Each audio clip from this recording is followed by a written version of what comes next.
ফাঁসি চাই, খুনি সাইফুর ফাঁসি চাই।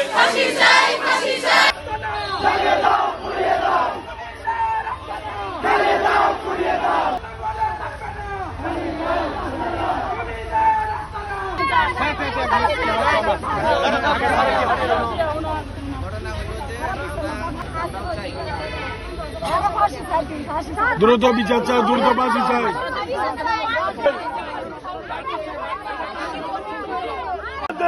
খুনিকে ফাঁসি দেবো। আজকে আমারটা হয়েছে, কালকে তোমারটা হবে, আজকে আর কি হবে।